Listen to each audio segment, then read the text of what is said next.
You know ID in the town all day. ID in the SEA. You know ID in the town all day. ID in the SEA. Hello and welcome to a special episode of the Fabulous Pelton Cast, sponsored by our friends at Pagliacci Pizza. I'm your co-host, Kevin Pelton. And I'm Tristan Carcino. And we're coming to you in separate locations. I'm in Maui, where it is rainy and windy. And I'm coming to you from Renton, Washington, home of the Super Bowl 60 champion Seattle Seahawks. For the first time ever, we get to say it. What a beautiful thing. Wow. I mean, I can't say we're surprised. I can't say we're shocked. I can't say we're surprised. But still, actually experiencing the moment, seeing the Seahawks, particularly their defense and special teams, perform like that on the biggest possible stage, seeing Sam Darnold quarterback a Super Bowl team, seeing Mike McDonald become a champion before age 40. I mean, what an incredible moment. What an incredible testament to the team that was from start to finish the best in the NFL this season. It is an amazing moment. The GQ bus is a world champion. Sam Darnold, a year ago, had to sit through all of the hate week after week, a long season, a contract that maybe he didn't deserve. And now that man is the quarterback of the world champions. It is a beautiful moment. A toast to Ginger Cuz. It's so funny because this one, you said maybe we were expecting it. And I was expecting it the entire time. Oh, yeah. Did my blood rate, wait, what's the word? Blood pressure, heart rate, blood pressure. Did they rise at all? Absolutely not.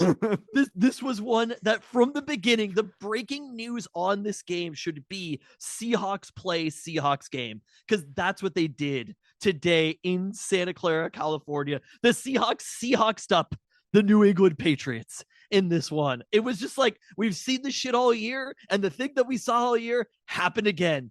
Every person who was like, but what if it's different, was wrong.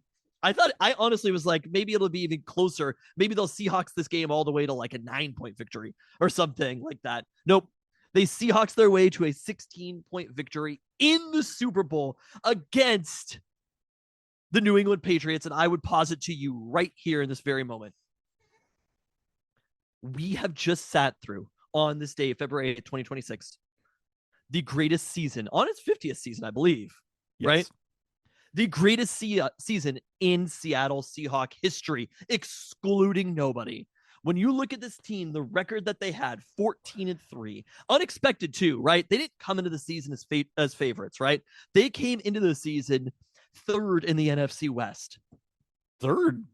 They came into the season fourth in the NFC West. Fourth in the NFC West in over-unders. They went to the playoffs by beating their hated rivals, the San Francisco 49ers. They won the division by doing that. The number one seed. They had a Thursday night win against their other hated rivals, the Los Angeles Rams. They ended Matt Stafford's career en route to that. Then they clinched the number one seed. In their first game against those same 49ers, they did not allow a touchdown for the second time in a row and the second time in 3 weeks. Against the San Francisco 49ers in front of 20,000 of the worst fans that you've ever met in your entire life. The next week, they welcomed again, somehow MVP, although after seeing this performance, I understand why MVP Matt Stafford to Seattle and casually beat the LA Rams en route to their fourth Super Bowl. Then, in Super Bowl 60, they went into the 49ers house. Mm-hmm. We put Sam Darnold's beautiful ginger should-be Marlboro Man face up on their stadium. We took down their banners and put up Seahawks banners, literally. This is a Game of Thrones style takeover of Santa Clara, California, and avenged the previous Seattle Seahawks. A highlight which I can now watch and feel nothing. I feel fine seeing that highlight because you know what? It's great that you have ancient history New England Patriots. But guess what? The trophy resides in Seattle, Washington now. And I do have to say that this one already happened, thankfully. Malcolm Butler, your highlight, and you can retire, bitch. See you later, Malcolm Butler. You do not matter anymore. This season, this route to the Super Bowl, this team across the board, how much they dominated these games. Look, was I enthralled at almost any time of the season? Absolutely not. It wasn't beautiful football. It wasn't fun football, most of it. But what the Seahawks did is they systematically destroyed their opponents. They perfected the sport of football. They made it boring. They're going to have to make rules changes against this Seahawks team because of how good they are. They had the best route to the Super Bowl, and they cleaned up everything that every Seahawks team through all 49 years had ever done. This is it. This is the pinnacle, and we should appreciate it. It might not get higher than this. I mean, they didn't also somehow beat Jerome Bettis and the Steelers in the Super Bowl. It'd be really impressive that they pulled both of those. Do you not recall earlier in the season?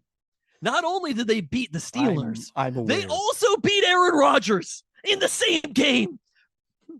They beat aware. Aaron Rodgers and casually went into their house and crushed the Steelers. Until we have a Super Bowl in we don't Ken need Walker to have III's hometown of Memphis, where every mention leading up to the game can be about it, and then a series of bad calls can go in the Seahawks' favor, then that one is not fully avenged. But I appreciate what you're saying. And we don't even need to have a rivalry with the Broncos because we've just beaten them. Every team that we have ever lost to in the playoffs, we have now beaten. I think that's true. This season. Think about the horrible losses in Seahawks history. The Falcons casually beat them. The Steelers casually beat them. The Niners, the Rams. Who was the last team? The Panthers beat them. Literally, who was the last team that beat the Seahawks in a playoff game that we didn't beat this year? Well, the Chicago Bears. The Bears. That's it. The Miami Dolphins have beaten them previously. I mean, they didn't beat the Packers, although to your point, they did beat Rodgers. Some of those losses were to Favre. This is the pinnacle of the Seahawks. It has all led to this point. I can't dispute any of that. What I would say, thinking about what you were saying, main character Seahawks, and how this was such a Seahawksy performance is the contrast between Mike Macdonald and Pete Carroll, both of whom have built these dominant defenses that accomplish very similar things in wildly different manners. And I've been going through the clips for the 500th Pelton Cast special. It'll be out at some point. I can't make any promises on the day, but it'll be out at some point next week. And I was listening back to the NFC Championship game recap from 2013, and one of the things we mentioned is Pete Carroll talking about how much he loves those moments with the game on the line. Like, everyone else is stressed out, and Pete Carroll is there saying, "Isn't this a great opportunity?" And Mike Macdonald is not wired like that because his motto is, "It doesn't have to be close," and it wasn't. We do not care. That's what this team's motto is. The only disappointment here is that they fell a half point shy of my over 16.5 bet in our prop bets. I was this close. So I'm wondering if the real AFC champion is going to come out now. Like, are we going to have to play the actual good team from the AFC? We saw the Patriots. That's Buffalo, the best you have to offer American Football Conference. Buffalo is not playing the Seahawks this season. God, it would have been way more fun if they would have played Josh Allen in that game. Oh, it would have been. We would have seen some darkness.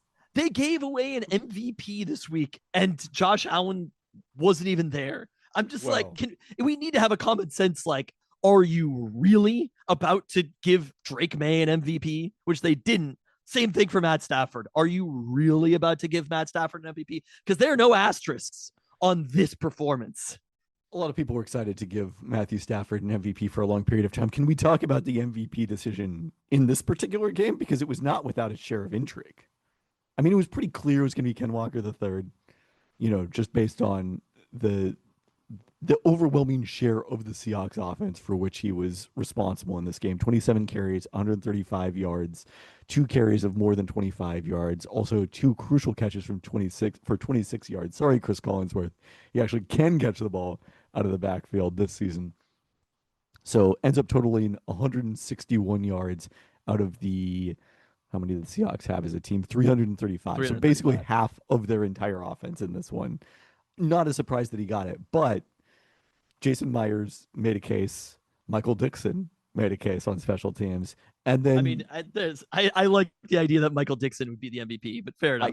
I don't think he actually contributed enough value, although he did everything that was in his power tonight. It was a terrific Michael Dixon performance. But the defense having this kind of performance, holding the Patriots scoreless through 3 quarters as the Seahawks were able to open up, a multi-score lead. Like the fact that they didn't get rewarded with an MVP the way that they did in Super Bowl 48 is a little bit disappointing, I do have to say. I mean, no one player, I will say for my big gambling interests, Devin Witherspoon was the one who I was like, get a pick six. I was like, get a pick six on this last drive here, please. Is Chenna Nwosu was running back what was officially credited as an interception by Nwosu, but was set up by Devin Witherspoon to go along with his sack previously in the game. I certainly had the thought that like everything you said in your "this is how Devin Witherspoon can win MVP" case had come true. He was like one play away, Devin Witherspoon. I mean, if he'd had like the pick that Julian Love had, or if he was the one who ran that back, like if he'd hit Drake May fumbles it, Spoon picks it up and runs it back. We were talking about Devin Witherspoon MVP right now. But shouts to Derek Hall with 2 sacks, matching his entire total for the regular season. The thing is, we don't Byron even Murphy the second, 2 sacks. Ernest Jones didn't even like. I feel like they didn't even talk about Ernest Jones in the game. Led the team in tackles. Casually. Had a tackle for loss in the game. You mentioned Josh Jobe. I did not mention him. No. Oh, I thought you did mention Josh Jobe. Josh Jobe absolutely everywhere in this game, including Nick Emanwari in people's faces. Nick Emanwari, the ankle injury being totally a non-factor, playing regularly throughout the game and as good as ever. Julian Love with the pick. Kobe Bryant played a hell of a game across the board. Almost had another pick. Oh my God, that Riley Mills sack. I could not have been more excited. That I feel like that was the one that I was most excited. I mean, Spoon I was excited about for financial interest, but the Riley Mills sack, I mean, it was really a true team performance. And I do think there was a reality that like, even if Nick Emanwari was more severely hurt, the score of this game, do you know what it would have been? I'm going to think about this. 29-13.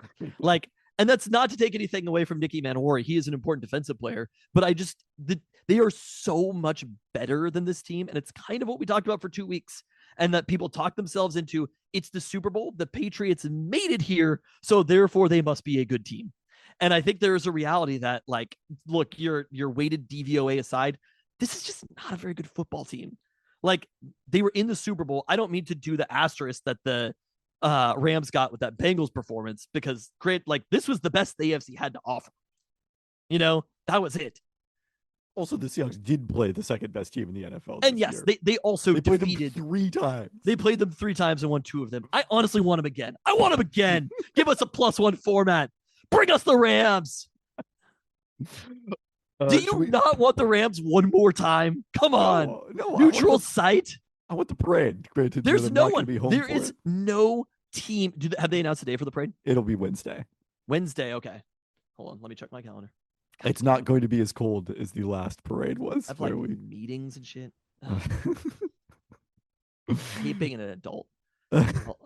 11 a.m. I have a very important noon meeting. Fuck. Okay. It's usually pretty early, right? The parade?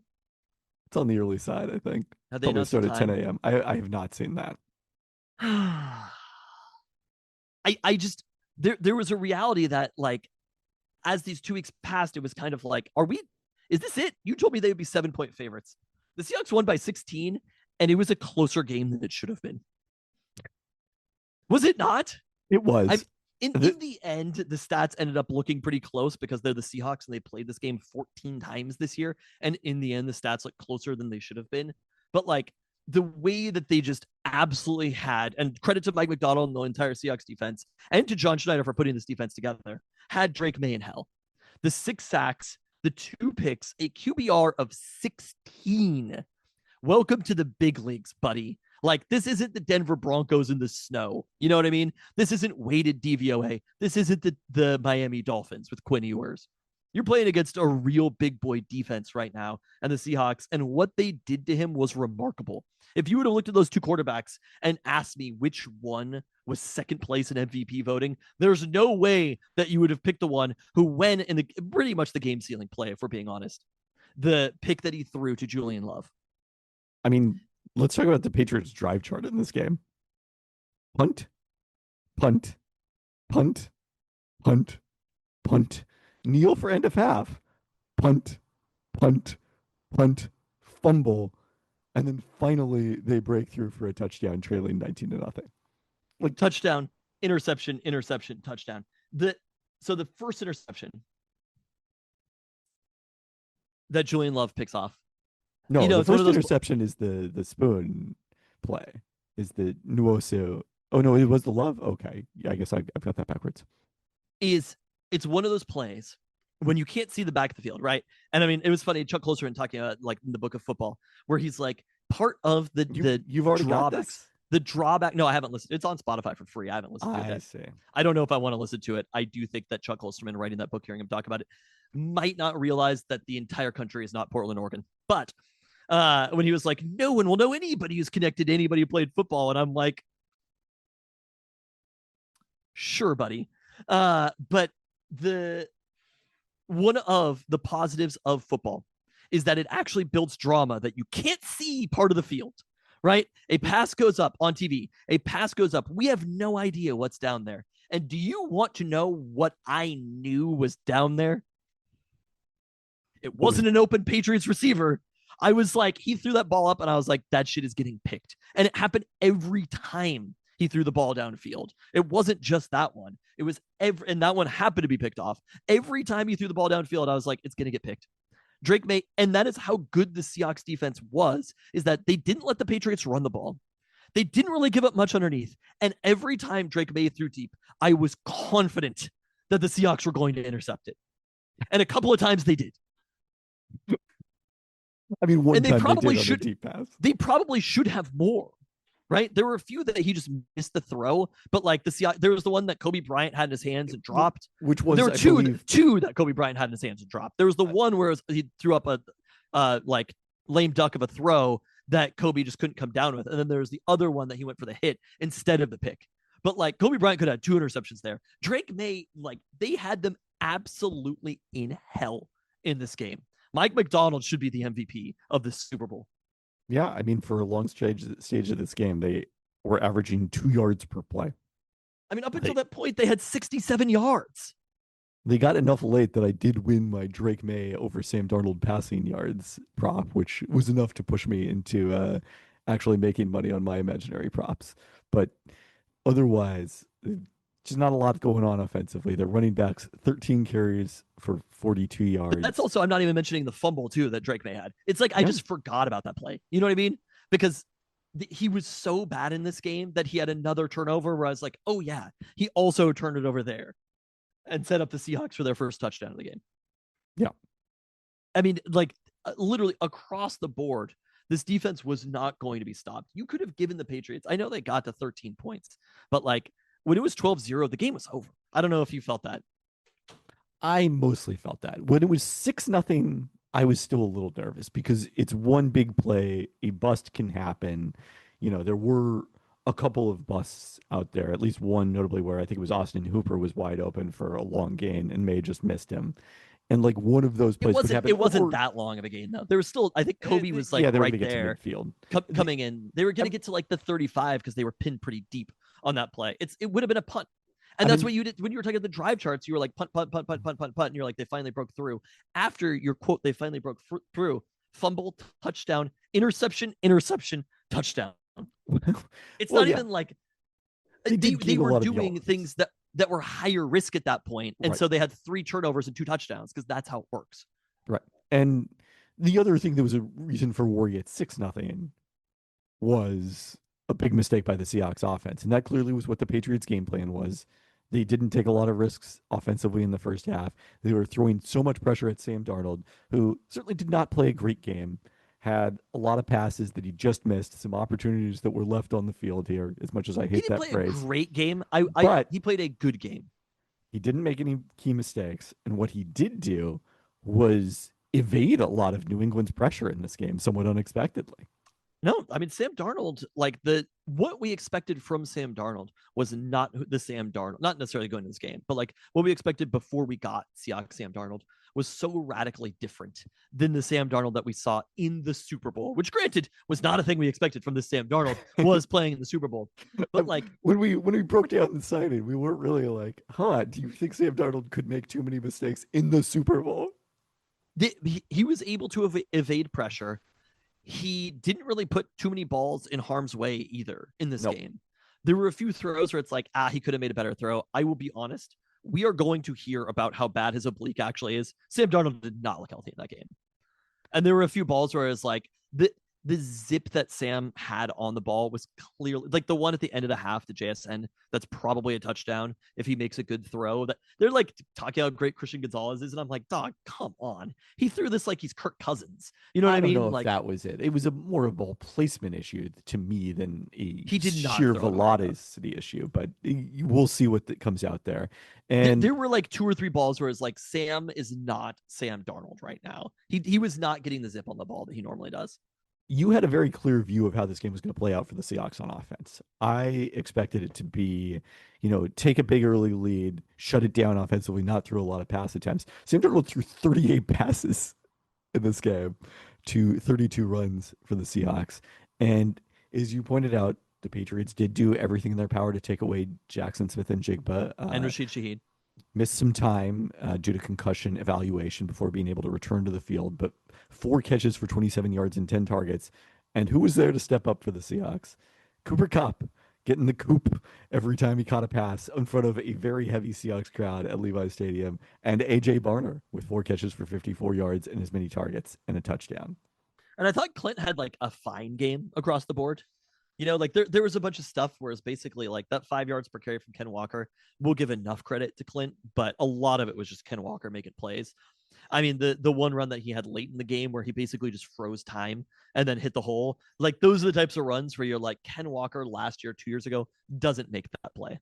That Ken Walker, the third contract this offseason, is going to be a lot bigger than it was going to be a few weeks ago, and that's fine because the Seahawks won the Super Bowl. They're going to franchise tag him. The number is not that high. Sure.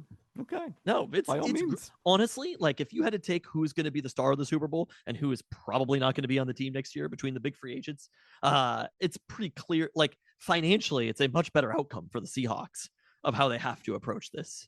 Is what in I'd terms say. of Reek Woolen, you're saying? Yes.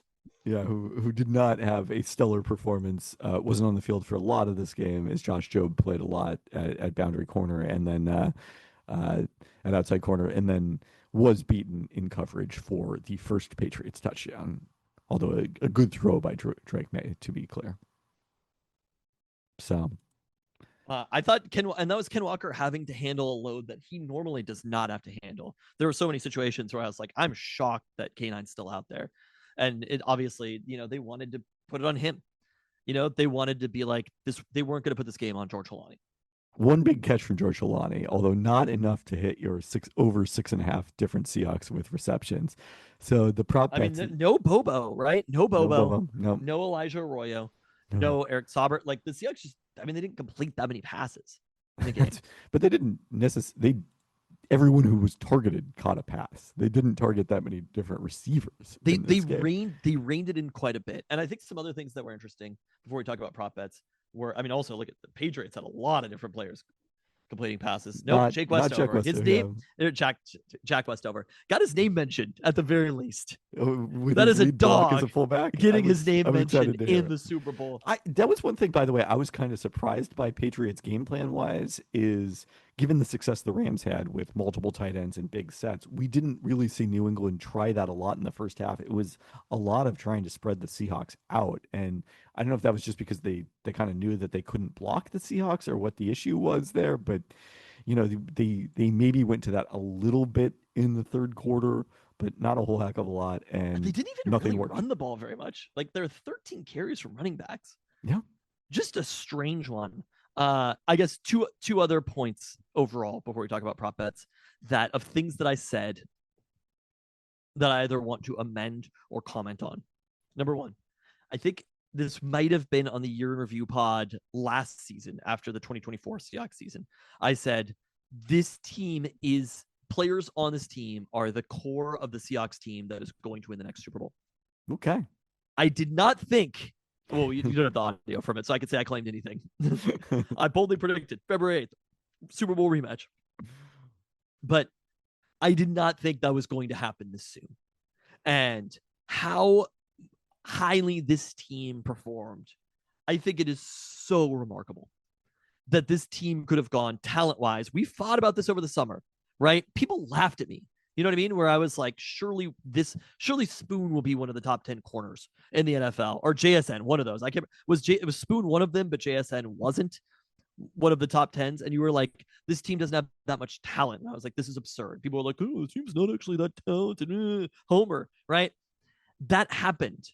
So this team, based upon the talent that they were perceived to have, and granted, Leonard Williams is not even a name we mentioned going into this. It's not that he didn't finish strong. He's been good. He just hasn't been making those big time plays. And it does feel like Byron Murphy's kind of, other players are reaching that level. I mean, part of it is they're benefiting from the attention to Leonard Williams. Exactly. Everybody is playing well. But from the type of talent that the league assumed that they had, to have been at this place that they could win a Super Bowl that they probably should have been 7-point favorites in. If it was a regular season game, they probably would have been 7-point favorites in. And they covered that spread easily in the Super Bowl. So that was not what I expected when I said that. I will say credit to Mike McDonald here. Bill Barnwell wrote about it in his Super Bowl preview, which I didn't get a chance to read because there was this little thing called the trade deadline going on until after we last recorded. But like, there are a large number of players left on this team from that 2023 Pete Carroll defense that got shredded repeatedly by the Niners. And yes, some of the young talent has improved. Yes, John Schneider has drafted well. Yes, they've made perfect additions around those guys, in Ernest Jones in particular. And, I guess Josh Jobe was on that team too. But, some of the guys Lawrence too. DeMarcus Lawrence, great. Yes. But Mike McDonald just getting more out of the same players than Pete Carroll did. Like, as you said, he the real MVP, perhaps. He's really fucking good at this. I mean, he's been the coach for 2 years.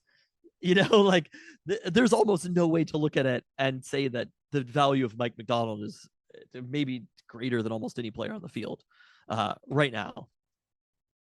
It's one season, things can change, but that was the kind of performance that this team had. And the other piece was, after week 1, I was mad at Mike McDonald and Clint Kubiak. I was furious at them after week 1 of this season, which granted, they didn't lose a lot after that. And 2 games. 2 times. I was so mad at them where I basically said their conservatism at some point is going to lose them a game. And guess what? I was wrong. It did not matter at all. When your team is this good. On 4th and 5 from the opponent's 42 in the first half of this game, and we're rewarded for that decision. Everything that I have generally thought about football, and this is why I tell you, this is like a college team. I'll come back to a third thing that I've said about the Seahawks team. Yep. So 2 things that I was wrong about. I don't know if it's because I was wrong about the first point, but I was surprised by the first point. The second thing I was wrong about. They were right. All credit to Clint Kubiak and Mike McDonald for their conservatism. Never hurt them. Not once, basically. It did hurt our combination 4th down prop bets, neither of which. I mean, there was the third point was, wait, what was the third point that I was making here? The Seahawks being like a college team? This is why they're like a college team. Because shit like that doesn't hurt Ohio State. Shit like that doesn't hurt Indiana. Indiana somehow was... it's very busy. Life comes at you fast. They took a timeout to avoid a delay. Oh, no, they wasted time. It was just like, none of that stuff mattered. It really didn't.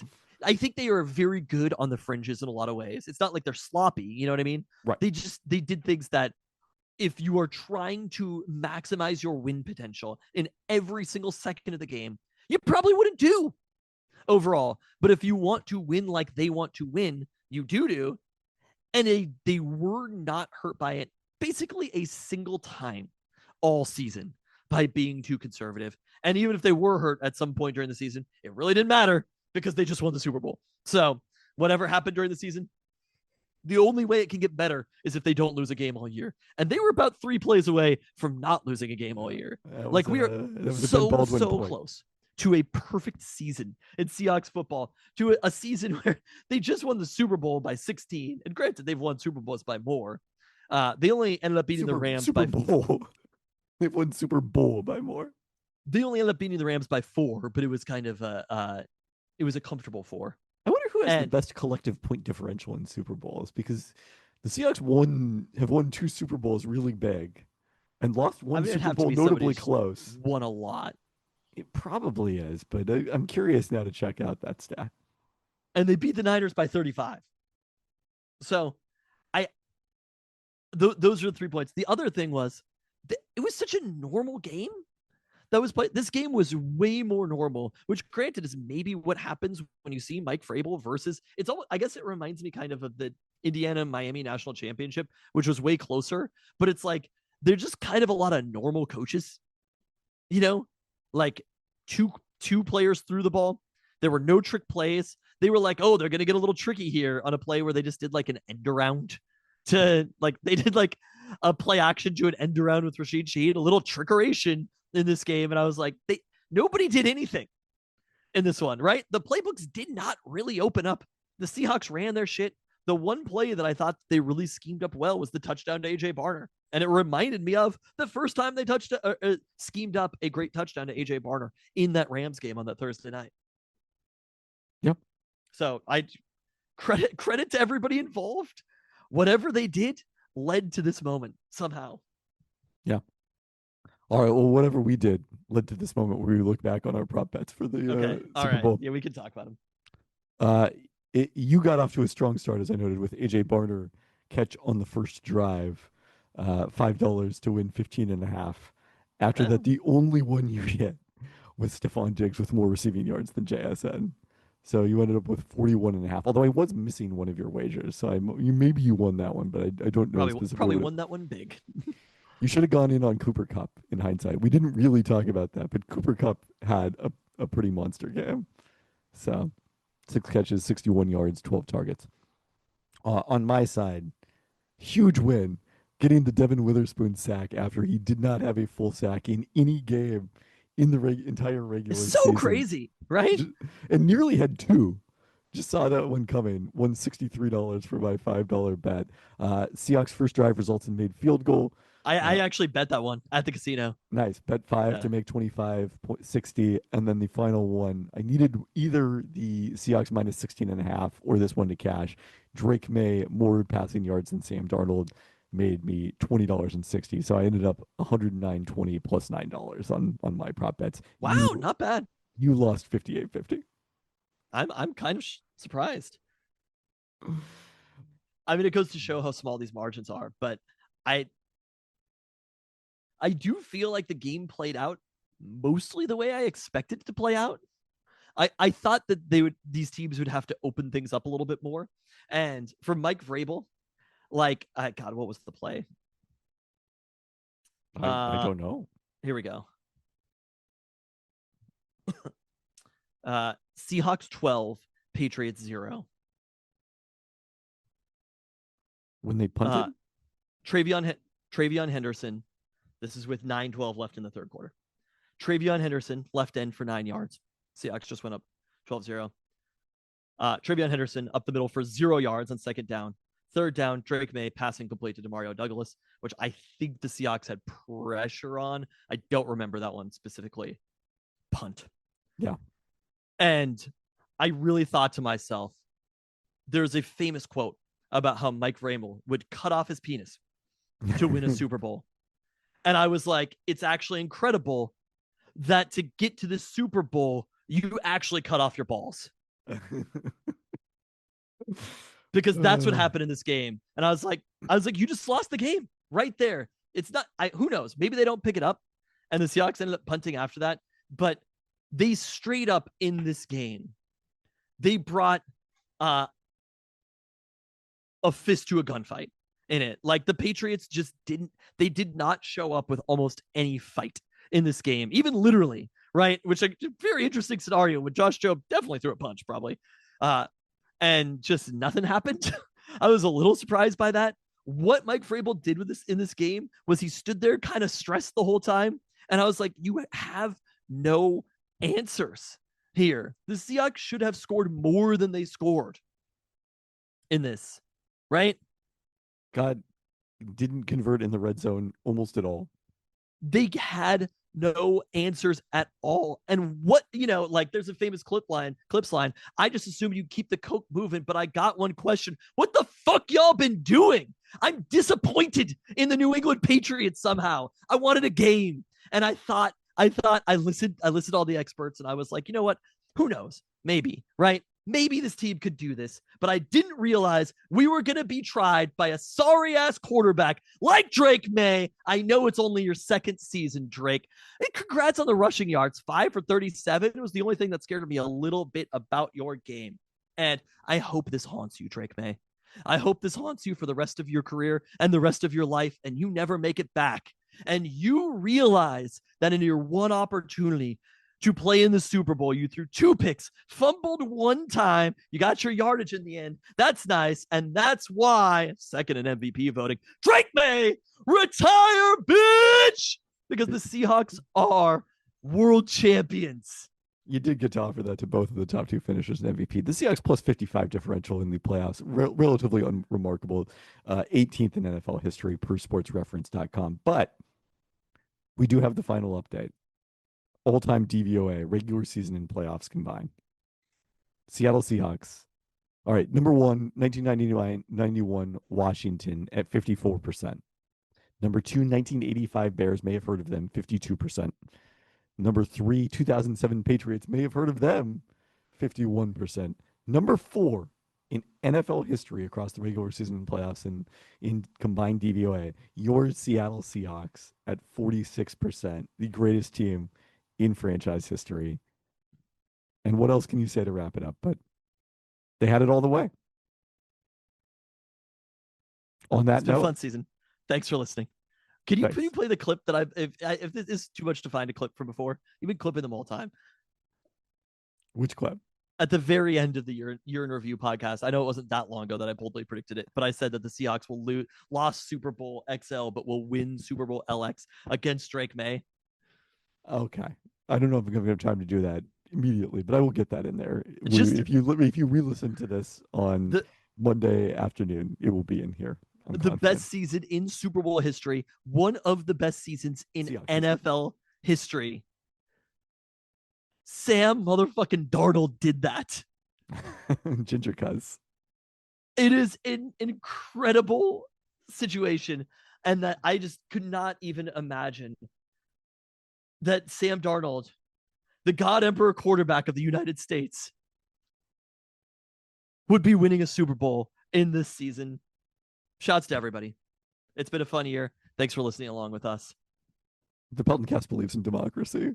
No emperors. Just Sam Darnold. And on that note, Boston, Massachusetts, Foxborough, retire, bitch!